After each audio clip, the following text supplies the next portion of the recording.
नमस्कार, मी विनोद बाहेकर. मुलींसाठी मोफत शिक्षण. मग आपण बरेचसे व्हिडिओ सुद्धा YouTubeला बघितले आणि बऱ्याचशा न्यूज सुद्धा होत्या. आता या न्यूज मधूनच एक लेटेस्ट अपडेट आहे या 24 तासातील 21/6/2024 चं ही एक पेपरचं कात्रण आहे आणि दिव्य मराठी या न्यूजपेपर मधील ही एक वार्ता आहे. नाशिक जिल्हा या ठिकाणची बघा, निर्णय रेड कलरनं आपल्याला फोकस करून दिलेला दिसतोय. यामध्ये मंत्री चंद्रकांत दादा पाटील यांनी केली होती काही महिन्यापूर्वी घोषणा. तर हा व्हिडिओ सुद्धा आपण आपल्या चॅनलवर अपलोड केलेला होता. बऱ्याच लोकांच्या तो पाहण्यामध्ये आलेला असेल की नेमकं आता प्रश्न असा येतो की यासाठी जी इन्कमची लिमिट आहे तर ती नेमकी कोणाला असणार आहे आणि हा जो कायदा आहे मुलींच्या मोफत शिक्षणाचा तर हा नेमका कधीपासून या ठिकाणी अंमलात येऊ शकतो, तर हे सुद्धा एक पाहण्यासारखं आहे.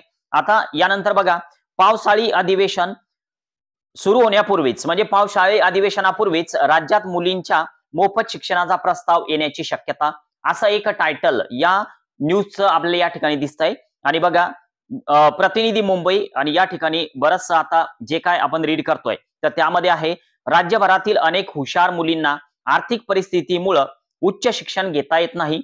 मुलींमध्ये शिक्षणाची गोडी असतानाही त्यांना उच्च शिक्षणापासून वंचित राहावं लागतं. आणि असं असल्यामुळं या ठिकाणी उच्च आणि तंत्र शिक्षण मंत्री चंद्रकांत दादा पाटील यांनी मुलींना मोफत शिक्षण देण्याची एक घोषणा केलेली होती. तर हे सगळं पूर्वीचं झालं. लोकसभा निवडणुकीनंतर पहिल्याच कॅबिनेट बैठकीत तसा प्रस्ताव आणून त्यावर निर्णय घेणार असल्याचे सांगितले होते.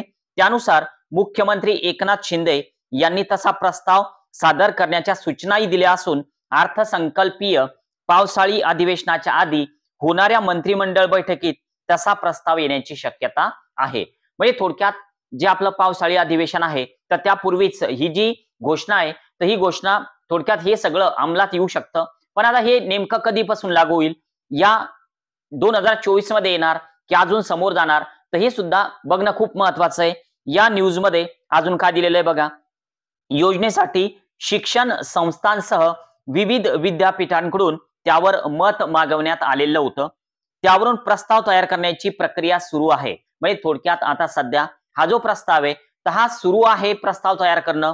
आता या योजनेसंदर्भात राज्यातील SC/ST प्रवर्गातील मुलींसाठी सरसकट तर OBC मागास वर्ग जो आहे तर त्यासाठी 8 लाख आणि त्यापेक्षा कमी उत्पन्न, म्हणजे थोडक्यात जर तुम्ही OBC मध्ये असाल, तुम्ही इतर प्रवर्गामध्ये असाल तर तुम्हाला 8 लाखाची लिमिट असणार आहे.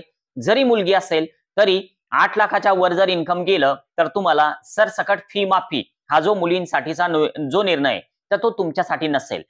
एकच घ्या लक्षात की जर तुम्ही 8 लाखाच्या वर जर गेले आणि तुम्ही जर OBC वगैरे मध्ये जर असाल, इतर मागास प्रवर्गामध्ये, तर तुम्हाला मुलींसाठी मोफत शिक्षणाचा जो फायदा आहे तर तो घेता येणार नाही. आता यानंतर राज्यातील 650 पेक्षा अधिक शैक्षणिक अभ्यासक्रम यामध्ये असल्याचा या ठिकाणी न्यूज मध्ये दिलेलं दिसतं. आता निवडणुकीपूर्वी अनेक महत्वाच्या निर्णयाची शक्यता आहे. तर त्यामधला हा एक जो निर्णय तर हे आपल्याला दिसतंय. तर आता यामध्ये अजून एक दिलेलं आहे की राज्य सरकारला येणार 1,00,00,000 रुपयांचा खर्च, असं सुद्धा दिलेलं दिसतं. जून पासून महाराष्ट्रातील मुलींना मेडिकल, इंजिनिअरिंग, लॉ, MBA अशा कोणत्याही शिक्षणासाठी 1 रुपया शुल्क भरावा लागणार नाही. 8 लाखापेक्षा कमी उत्पन्न असल्यास OBC आणि आर्थिक मागास असलेल्या मुलींचे 100% जे शुल्क आहे तर ते माफ केलं जाणार आहे आणि त्याला 1,000 कोटी रुपयांचा खर्च येऊ शकतो. हे सगळं आपल्याला यामध्ये दिसतं. तर त्यामुळे महाराष्ट्रातील जे समजा जाती आहेत, पंथ, धर्म या भाषेतील जे मुली आहे की ज्या इंजिनिअरिंग करू इच्छितात, ज्या मेडिकल करू इच्छितात, तर त्यांना ही जी फीज आहे तर ही माफ होण्याची या ठिकाणी शक्यता दिसते. बघूया नेमका GR कधी येतोय